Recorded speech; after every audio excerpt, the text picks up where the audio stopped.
क्या हो अगर एक चोर को अचानक सुपर पावर्स मिल जाए तो वो लोगों को बचाएगा या अपनी तिकड़म लगाएगा। पिछले वीडियो में आप लोगों ने काफी प्यार दिखाया, इसलिए आज मैं आपके लिए एक और ऐसी ही धमाकेदार कहानी लेकर आया हूँ। ये कहानी शुरू होती है इटली के शहर रोम से। रोम की भीड़ भाड़ वाली सड़कों पर एक चोर जिसका नाम एंजो है। एंजो ने अभी अभी एक कीमती सोने की घड़ी चुराई है और पुलिस उसके पीछे हाथ धोकर पड़ी है। एंजो अपनी जान बचाने के लिए गलियों में भाग रहा है। वो एक पुराने से बंदरगाह यानी पोर्ट पर पहुंचकर छुप जाता है, लेकिन पुलिस वाले भी कम नहीं थे। वो उसकी गंध सूंघते हुए वहां भी आ पहुंचते हैं। अब एंजो के पास कोई रास्ता नहीं बचता। पुलिस से बचने के लिए वो बंदरगाह के नदी में चला जाता है। पानी के नीचे सांस रोके हुए वो इंतजार करता है कि कब ये पुलिस वाले यहाँ से दफा हों। थोड़ी देर बाद पुलिस एजेंट्स को लगता है कि वो शायद कहीं और निकल गया है और वो उस जगह को छोड़कर दूसरी तरफ निकल जाते हैं। जैसे ही मौका मिलता है, एंजो आहिस्ता से पानी से बाहर निकलता है, लेकिन पानी से निकलते वक्त उसका पैर फिसलता है और वो वहां पड़े बैरल्स के ऊपर जा गिरता है। ये कोई मामूली बैरल्स नहीं थे, इनके अंदर जहरीला रेडियो एक्टिव मटेरियल भरा हुआ था। एक बैरल का ढक्कन खुल जाता है और एक गाढ़ा काला लिक्विड एंजो के ऊपर गिर जाता है। उसके पूरे जिस्म को उस अजीब से लिक्विड में भिगो देता है। उस वक्त एंजो को कुछ समझ नहीं आता। वो बस इस बात से खुश था कि उसकी जान बच गई। उसी हालत में काले लिक्विड से सना हुआ वो वहां से भागकर अपने घर पहुंचता है, लेकिन घर पहुंचते ही उसकी तबीयत बिगड़ने लगती है।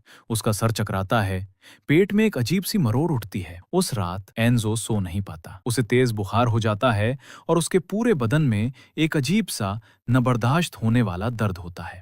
एक बेहद मुश्किल और तकलीफ भरी रात गुजरने के बाद जब एंजो सुबह उठता है तो हैरानी की बात यह थी कि अब वो पहले से काफी बेहतर महसूस कर रहा था। बुखार उतर चुका था और जिस्म का दर्द भी जैसे गायब हो गया था। वो अपनी चोरी की हुई सोने की घड़ी उठाता है और एक आदमी से मिलने निकल पड़ता है जिसका नाम था सर्जियो। ये सर्जियो एक बड़े शातिर क्राइम बॉस फाबियो के लिए काम करता था, जिसे लोग सिगानो यानी द जिप्सी के नाम से जानते थे। जब एंजो सर्जियो को ढूंढ रहा था, उसी वक्त सर्जियो अपने बॉस फाबियो यानी जिप्सी और उसके गैंग के साथ एक मीटिंग में बैठा था। इस गैंग में फाबियो का छोटा भाई विंसेंजो भी था। उनके पिता की मौत के बाद ये सारा क्रिमिनल बिजनेस फाबियो को विरासत में मिला था, लेकिन उसके अपने ही आदमी उसकी इज्जत नहीं करते थे और अक्सर उसके फैसलों पर सवाल उठाते थे। उसकी अथॉरिटी को हमेशा चैलेंज किया जाता था, जिससे वो अंदर ही अंदर घुटता रहता था। इस फ्रस्ट्रेशन को और बढ़ाने के लिए उसका एक आदमी एक नया मोबाइल फोन लेकर आता है। फाबियो ने साफ साफ एक काले रंग का फोन लाने को कहा था, लेकिन ये आदमी एक सफेद फोन ले आया था। इतनी सी बात पर फाबियो का पारा चढ़ जाता है। वो अपना सारा गुस्सा उस आदमी पर निकालना शुरू कर देता है।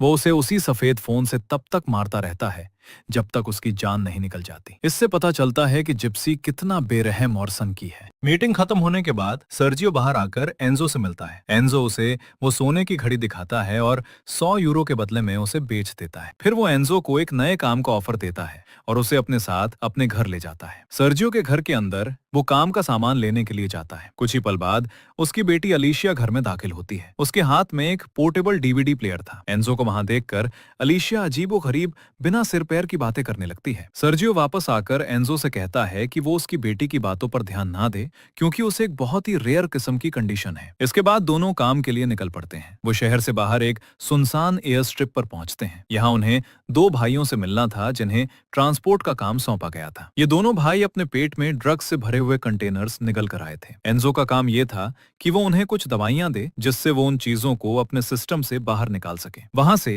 ये पूरा ग्रुप एक पुरानी बिल्डिंग की तरफ जाता है। उन्हें बिल्डिंग के 9वें फ्लोर पर जाना था, क्योंकि पूरी बिल्डिंग में बस वहीं एक ऐसी जगह थी जहां बाथरूम ठीक ठाक हालत में था। लेकिन जैसे ही वो 9वें फ्लोर पर पहुंचते हैं, उन दो भाइयों में से एक को अचानक एक जोरदार दौरा पड़ता है। उसकी हालत बिगड़ने लगती है। पता चलता है कि उसके पेट के अंदर ड्रग्स वाला कंटेनर फट गया है और सारा नशा उसके खून में मिल गया है। वो आदमी तड़प तड़प कर वहीं दम तोड़ देता है, लेकिन सर्जियो को इससे कोई फर्क नहीं पड़ता। वो कहता है कि अब एक ही रास्ता है, इसकी लाश का पेट काटकर बचा हुआ माल निकालना पड़ेगा। जिंदा बचा हुआ भाई इस बात पर दहशत में आ जाता है और साफ मना कर देता है, लेकिन सर्जियो उसकी एक नहीं सुनता। वो दवाई वाला ग्लास उसके हाथ में थमाता है और धमकी देता है कि या तो चुपचाप ये दवाई पी ले या अंजाम भुगतने के लिए तैयार हो जाए। जैसे ही सर्जियो उसे दवाई देकर एक फोन कॉल अटेंड करने के लिए मुड़ता है, मरे हुए आदमी का भाई आपे से बाहर हो जाता है। वो दवाई का ग्लास सर्जियो के चेहरे पर फेंक देता है और उसकी गन छीन लेता है। इससे पहले कि कोई कुछ समझ पाता, वो सर्जियो पर गोली चला देता है। अपने आखिरी लम्हों में घायल सर्जियो उस आदमी का सर पकड़कर एक पिलर से जोर जोर से टकराता है, लेकिन मरने से ठीक पहले वो भाई अपनी गन से एंजो पर भी एक गोली चला देता है। गोली का इम्पैक्ट इतना जोरदार था कि एंजो अपना बैलेंस खो बैठता है और 9वें फ्लोर की खिड़की से बाहर हवा में गिर जाता है। इतनी ऊंचाई से गिरने का मतलब था कि सीधा मौत। लेकिन ऐसा लगता है कि एंजो की कहानी यहीं खत्म हो गई। लेकिन फिल्म यहाँ एक ऐसा मोड़ लेती है जो सबके होश उड़ा देता है। कुछ ही मिनट बाद नीचे जमीन पर पड़ा एंजो अपनी आंखें खोलता है, जैसे कुछ हुआ ही ना हो। उसके जिस्म पर कुछ खरोंचे थी, लेकिन वो जिंदा था। वो खुद हैरान और डरा हुआ था। वो वहां से उठता है और सीधा अपने अपार्टमेंट की तरफ भागता है। लेकिन जैसे ही वो अपने अपार्टमेंट के पास पहुंचता है, वो देखता है कि अलीशिया, सर्जियो की बेटी, कॉरिडोर में उसका इंतजार कर रही थी। वो एंजो से पूछती है कि उसका बाप कहाँ है। एंजो उसे इग्नोर कर देता है और कहता है कि उसे इस बारे में कुछ नहीं पता। वो जल्दी से अपने घर के अंदर घुस जाता है। अंदर आकर वो अपने कंधे को देखता है जहां उसे गोली लगी थी। घाव अभी भी था, लेकिन हैरानी की बात यह थी कि उसे बिल्कुल भी दर्द महसूस नहीं हो रहा था। वो इस सब से बहुत कंफ्यूज था। वो लिविंग रूम में जाता है, लेकिन बाहर अलीशिया लगातार दरवाजा पीट रही थी और चिल्ला रही थी, मेरा बाप कहाँ है? एंजो का धैर्य अब जवाब दे रहा था। गुस्से में आकर वो अलीशिया को चुप रहने के लिए चिल्लाता है और जोर से दरवाजे पर एक मुक्का मारता है। लेकिन अगले ही पल उसकी आंखें फटी की फटी रह जाती हैं। उसका मुक्का इतना ताकतवर था कि उसका हाथ लकड़ी के दरवाजे को तोड़ता हुआ आर पार हो गया था। दरवाजे के दूसरी तरफ खड़ी अलीशिया ये देखकर बुरी तरह से डर जाती है और वहां से भाग जाती है। लेकिन एंजो अपनी इस नई अनबिलीवेबल ताकत को देखकर हैरान था।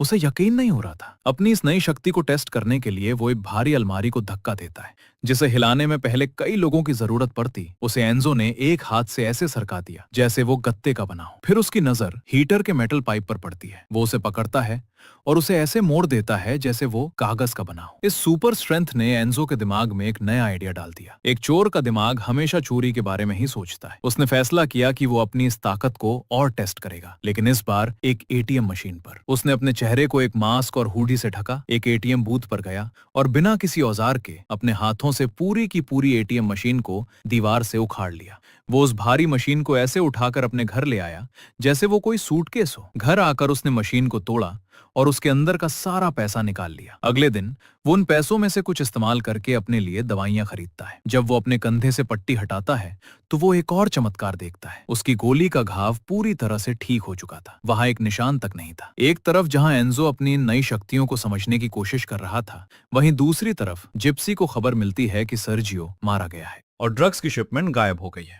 जिप्सी गुस्से से आग बबूला हो जाता है। वो माल की तलाश में सीधा सर्जियो के घर पहुंचता है। वहां उसे सिर्फ अलीशिया मिलती है। वो उसे सख्ती से पूछताछ करना शुरू कर देता है, लेकिन अलीशिया को कोई अंदाजा नहीं था कि उसका बाप कहाँ है या किस माल की बात हो रही है। जिप्सी और उसके आदमी उस पर दबाव बनाते रहते हैं। उनका शोर शराबा सुनकर एंजो अपने घर से बाहर निकलता है, ये देखने के लिए कि क्या हो रहा है। वो देखता है कि अलीशिया खतरे में है। पहले तो वो अनजान बनने का नाटक करता है और वापस जाने लगता है। वो किसी झंझट में नहीं पड़ना चाहता था, लेकिन अंदर जिप्सी के आदमी पूरा अपार्टमेंट उलट पुलट कर रहे थे। तभी उनमें से एक हेंचमैन अलीशिया के उस प्यारे पोर्टेबल डीवीडी प्लेयर को उठा लेता है। अलीशिया जैसे एकदम से बदल जाते हैं। ये देखकर वो आदमी तिलमिला जाता है।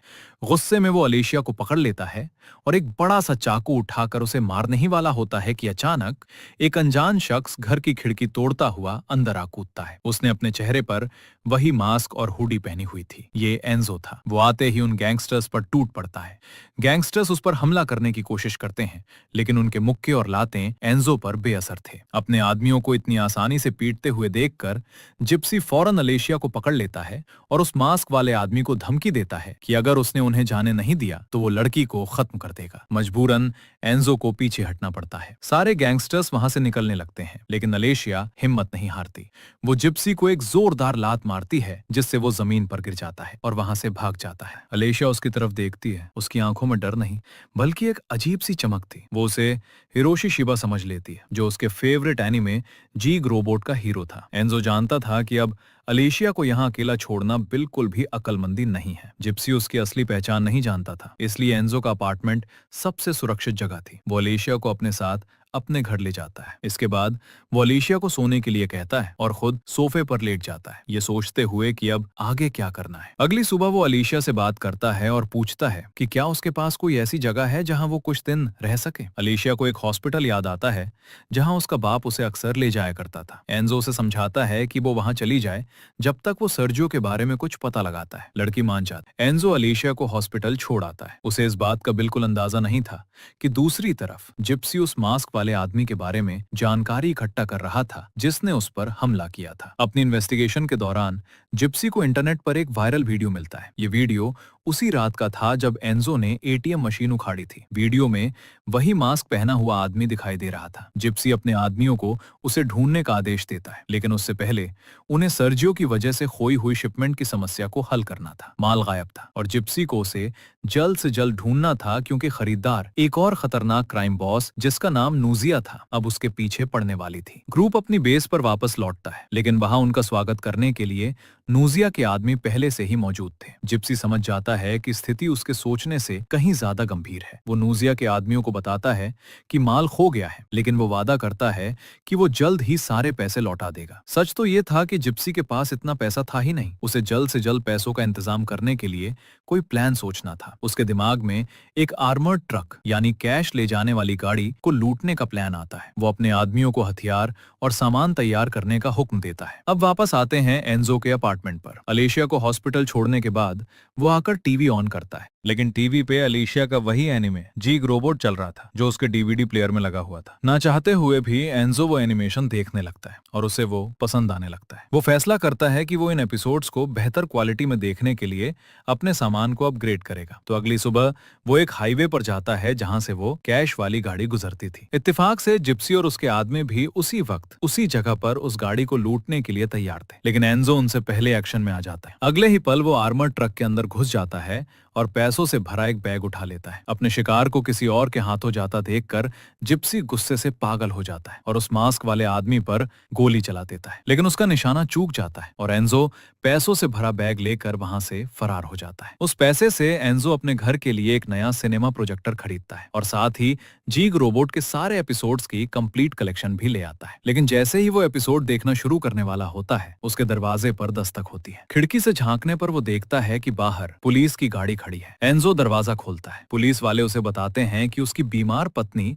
सड़क पर अकेली घूम रही थी। एंजो को कुछ समझ नहीं आता कि वो किसकी बात कर रहे हैं। तभी पीछे से अलेशिया आ जाती है। पुलिस वाले एंजो को सलाह देते हैं कि वो अपनी पत्नी का आगे से ज्यादा ध्यान रखे। एंजो उनकी हाँ में हाँ मिलाता है और अलेशिया को अंदर आने के लिए कहता है। अंदर आकर अलेशिया उसे जीग रोबोट का एक मास्क दिखाती है जो उसने अपने हाथों से एंजो के लिए बनाया था, लेकिन एंजो उसे साफ कहता है कि वो कोई हीरो नहीं है। वो अलेशिया को अपना सामान पैक करने के लिए कहता है क्योंकि वो उसे वापस हॉस्पिटल छोड़ने जा रहा था, मगर अलेशिया जाने से इनकार कर देती है। जब उसकी नजर जीग रोबोट की कंप्लीट कलेक्शन पर पड़ती है तो वो एंजो से मिन्नत करती है कि उसे बस एक रात और रुकने दे ताकि वो उसके साथ बैठकर ये एपिसोड्स देख सके। न चाहते हुए भी एंजो उसकी बात मान जाता है। दोनों साथ में एनिमे देखना शुरू करते हैं। देखते देखते अलेशिया आहिस्ता से एंजो के करीब आने लगती है। एंजो भी उसके इस जेस्चर का जवाब देता है, लेकिन तभी अलेशिया को एक इमोशनल जाती है। वो अचानक से चीखने लगती है, मुझे चोट मत पहुंचाना। इससे एंजो और भी ज्यादा कंफ्यूज हो जाता है, लेकिन उसे जल्द ही एहसास होता है कि इस लड़की ने अपने घर में बहुत कुछ सहा है। वो उसे गले लगा लेता है और वादा करता है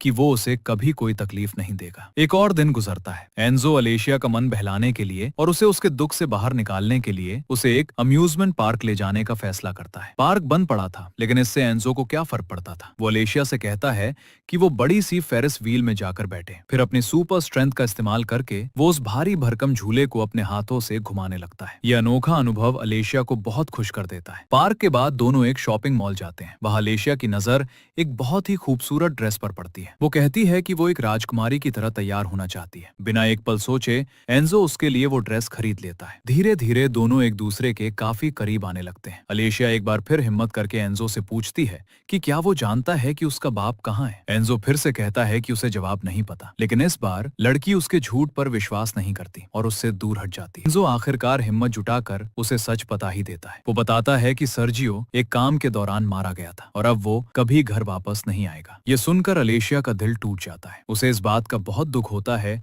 कि एंजो ने इतने टाइम तक उससे झूठ बोला। वो एंजो पर इल्जाम लगाती है कि उसे अपने सिवा किसी और की कोई परवाह नहीं है। ये कहकर वो वहां से अकेली चली जाती है और कुछ देर बाद एक बस में चढ़ जाती है। लेकिन जैसे ही बस चलने लगती है, एक अजीब सी सुपर ह्यूमन ताकत उस गाड़ी को आगे बढ़ने से रोक देती है। जब सारे पैसेंजर्स पीछे मुड़कर देखते हैं तो उनके होश उड़ जाते हैं। एंजो अपने दोनों हाथों से उस चलती हुई बस को रोके हुए खड़ा था। लोगों को फौरन याद आ जाता है कि ये वही मास्क वाला आदमी है जिसने एटीएम मशीन चोरी की थी। सब लोग अपने अपने मोबाइल फोन्स निकालकर उसे रिकॉर्ड करना शुरू कर देते हैं। हैं, लेकिन एंजो को इस बात की कोई परवाह नहीं थी। वो सीधा अलीशिया के पास जाता है और उससे माफी मांगता है। वो कहता है कि उसे अलीशिया की बहुत परवाह है और वो वैसा ही हीरो बनने के लिए तैयार है जैसा वो उसे पसंद करती है। अलीशिया उसकी माफी कबूल कर लेती है। एंजो उसे अपनी गोद में उठाकर बस से बाहर ले आता है और वादा करता है कि वो उसे उस जगह ले जाएगा जहां उसका बाप है। कुछ देर बाद दोनों शहर के मुर्दा घर पहुंचते हैं। वहां वो सर्जियो की लाश को देखते हैं और अलीशिया अपने पिता को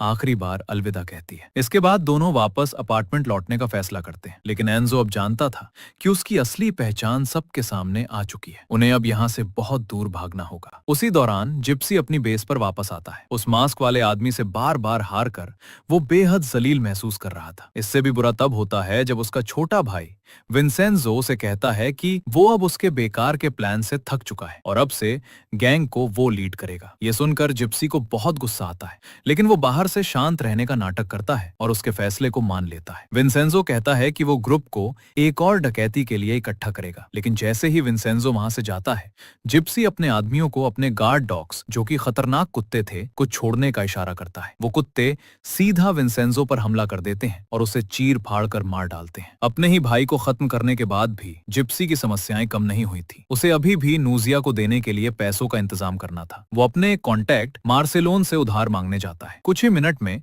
मार्सेलोन उसके लिए पैसों का इंतजाम कर देती है, लेकिन तभी वहां नूजिया और उसके आदमी अचानक आ धमकते हैं और दोनों पर हमला कर देते हैं। वो मार्सेलोन को जमीन पर गिरा देते हैं। वो जिप्सी को जमीन पर बंधवा देती है और अपने आदमियों को उसके ऊपर पेट्रोल डालने का हुक्म देती है। आखिर में वो एक लाइटर जलाती है। जब वो उसे फेंकने ही वाली थी, नूजिया और उसकी पूरी गैंग अचानक हंसने लगती है।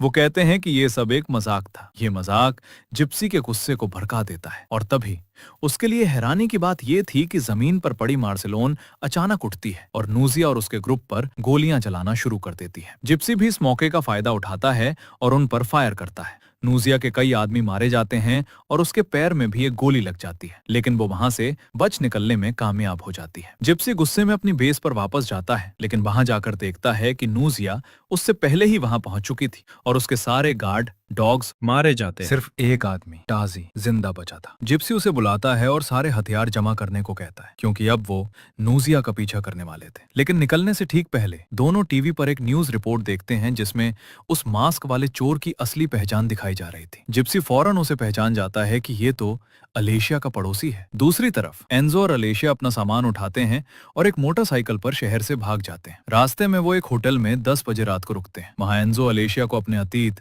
अपने पास्ट के बारे में बताना शुरू करता है। वो बताता है कि कैसे उसने बहुत कम उम्र में क्राइम की दुनिया में कदम रखा था। अपने दोस्तों के साथ मिलकर वो छोटी मोटी चोरियां करता था, लेकिन आहिस्ता आहिस्ता उसके सारे साथी मारे गए और आखिर में सिर्फ एंजो ही जिंदा बचा। उसने अपनी जिंदगी इसी गुनाह के रास्ते पर जारी रखी, लेकिन वो कहता है कि जब से उसे ये पावर्स मिली हैं और वो अलेशिया से मिला है, वो ये सब छोड़कर एक बेहतर जिंदगी की शुरुआत करना चाहता है। लड़की उसकी कहानी से काफी प्रभावित होती है, लेकिन इससे पहले कि वो और बात कर पाते, जिप्सी कमरे में घुस जाता है और एंजो पर ट्रैंक्विलाइजर डार्ट से फायर करके उसे बेहोश कर देता है। थोड़ी देर बाद जब एंजो की आंख खुलती है तो वो खुद को एक बिस्तर से बंधा हुआ पाता है। उसके सामने जिप्सी खड़ा था, जो ये जानना चाहता था कि एंजो को उसकी ये खास शक्तियां कहां से मिली। एंजो उसे कुछ भी बताने से मना कर देता है। तब जिप्सी उसे अपना फोन दिखाता है जिसमें एक लाइव वीडियो चल रहा था। वीडियो में अलेशिया को ताजी ने बांधी बनाकर रखा हुआ था। वो धमकी देता है कि अगर एंजो ने सच नहीं बताया तो इस लड़की को अंजाम भुगतना पड़ेगा। मजबूर होकर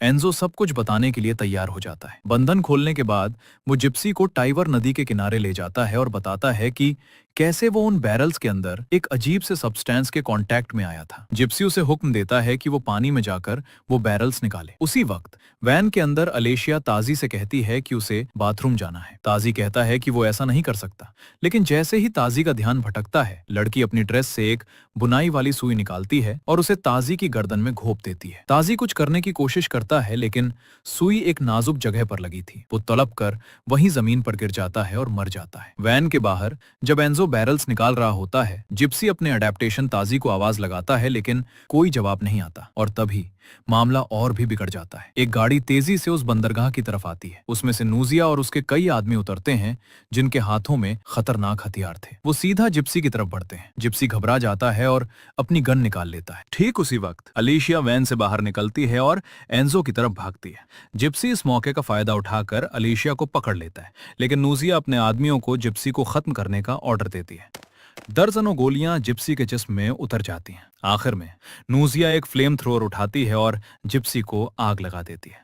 आग में जलता हुआ जिप्सी चीखते हुए टाइबर नदी में कूद जाता है। इस शूटआउट के बाद एंजो अलीशिया की तरफ दौड़ता है, लेकिन बदकिस्मती से क्रॉसफायर में अलीशिया को भी गोलियां लग गई थीं। अपने आखिरी लम्हों में वो लड़की एंजो से कहती है कि वो अपनी शक्तियों का इस्तेमाल दुनिया को बचाने के लिए करे, और एंजो उसे इस बात का वादा करता है। एक और दिन गुजरता है। टाइबर नदी के पानी से जिप्सी को जिंदा देखकर नूजिया अपने आदमियों को उस पर हमला करने का हुक्म देती है, लेकिन इस बार का जिप्सी पहले जैसा नहीं था। वो बिना डरे उन सब पर टूट पड़ता है। वो अपने मोबाइल से ये सब रिकॉर्ड भी कर रहा था। बिना किसी मुश्किल के वो नूजिया के सारे आदमियों को मार गिराता है। आखिर में वो नूजिया को एक डांस के लिए खींचता है, लेकिन अपनी सुपर स्ट्रेंथ का इस्तेमाल करके वो उसे इतनी जोर से दबाता है कि उसकी रीढ़ की हड्डी टूट जाती है। अपना बदला पूरा करने के बाद जिप्सी उस वीडियो को इंटरनेट पर अपलोड कर देता है, ताकि वो भी उस मास्क वाले चोर की तरह मशहूर हो सके। वीडियो अपलोड करने के बाद जिप्सी को कमरे में बंद दरवाजा दिखता है। जब वो उसे खोलता है तो उसे अंदर नूजिया का पूरा हथियारों का जखीरा मिलता है। मिस पावर के साथ अब वो रोम का सबसे बड़ा क्राइम लॉर्ड बनने का अपना प्लान शुरू कर सकता था। शहर के दूसरे हिस्से में एंजो सड़क पर बिना किसी मंजिल के चल रहा था, अलीशिया की मौत का मातम मनाते हुए। अचानक एक पुलिस की गाड़ी उसके पास से गुजरती है। एजेंट्स फौरन उस मास्क वाले चोर को पहचान लेते हैं और उसे अरेस्ट करने का फैसला करते हैं। लेकिन तभी एक और हादसा होता है। एक औरत अपनी बेटी के साथ कार चला रही थी। एक पल के लिए उसका ध्यान भटकता है और उसकी कार पुलिस की गाड़ी से टकराकर पलट जाती है। पुलिस वाले जल्दी से उस औरत को तो बचा लेते हैं, लेकिन उसकी बेटी अंदर फंस जाती है और गाड़ी में आग लगने लगती है। अलेशिया को दिए हुए वादे को याद करते हुए एंजो उसे बचाने के लिए आगे बढ़ता है। अपनी ताकत का इस्तेमाल करके वो गाड़ी का पिछला हिस्सा उखाड़ फेंकता है और गाड़ी एक्सप्लोड होने से कुछ सेकंड पहले ही लड़की को बाहर खींच लेता है। माँ अपनी बेटी को सही सलामत देखकर राहत की सांस लेती है और शुक्रिया के तौर पर एंजो को गले लगा लेती है। लेकिन जैसे ही एंजो सड़क पर आगे बढ़ता है, उसकी नजर एक टीवी पर पड़ती है जिसमें जिप्सी का वो इंटरनेट पर पोस्ट किया हुआ वीडियो चल रहा था। एंजो को समझ आ जाता है कि जिप्सी न सिर्फ जिंदा है, बल्कि टाइबर नदी की वजह से उसे भी वही शक्तियां मिल गई हैं। इससे भी बुरा ये था कि वो विलन कह रहा था कि उसने पूरे रोम के लिए एक और भी बड़ा शॉक प्लान किया है। उसने बताया कि उसने शहर के फुटबॉल स्टेडियम में एक छोटा सा एक्सप्लोसिव गिफ्ट रखा है। उसे रोकने के लिए एंजो सड़क पर एक आदमी से उसकी मोटरसाइकिल उधार मांगता है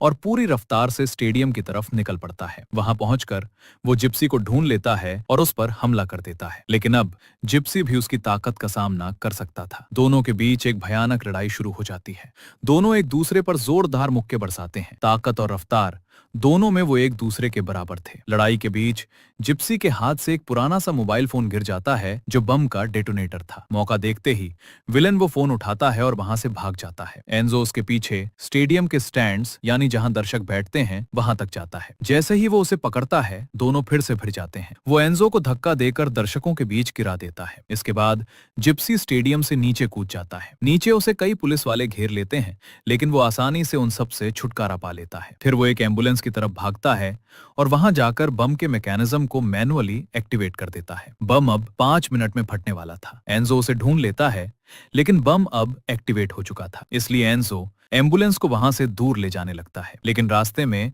उसे पुलिस का एक ब्लॉकेड रोक लेता है। पुलिस वाले उसे गाड़ी से बाहर निकलने के लिए कहते हैं। इस कश्मकश के बीच एंजो एम्बुलेंस से बाहर निकलता है, गाड़ी को ब्लॉकेड की तरफ धक्का दे देता है और बम को अपने हाथों में उठाकर पुलिस वालों से दूर भागने लगता है। जब एक्सप्लोजन में कुछ ही सेकंड बचे थे, एंजो एक पुल पर पहुंचता है और बम को नदी में फेंकने की कोशिश करता है, लेकिन तभी जिप्सी फिर से वहां आ जाता है और उसे जमीन पर गिरा देता है। बम पुल के बीच में जा गिरता है। विलन एंजो को मारता है और बम की तरफ दौड़ता है और एक्सप्लोजन के टाइम को कम करके सिर्फ 15 सेकंड कर देता है। इतने कम टाइम में दर्जनों बेगुनाह लोग मारे जाएंगे। अपनी आखिरी हिम्मत जुटाकर उसके साथ पुल से नीचे समंदर में छलांग लगा देता है। जैसे ही काउंटडाउन पूरा होता है, बम फट जाता है। ब्लास्ट जिप्सी के जिस्म के चीथड़े उड़ा देता है, जबकि एंजो का क्या हुआ ये एक राज रह जाता है। कुछ दिन बाद लोग अभी भी उस हीरो के बारे में बातें कर रहे थे जिसने पूरे शहर को बचाया था। लेकिन फिर फिल्म के आखिरी सीन में ये दिखाया जाता है कि एंजो उस ब्लास्ट में जिंदा बच गया था। रोम की ऊंची इमारतों के ऊपर वो खड़ा था और उसने वही मास्क पहना हुआ था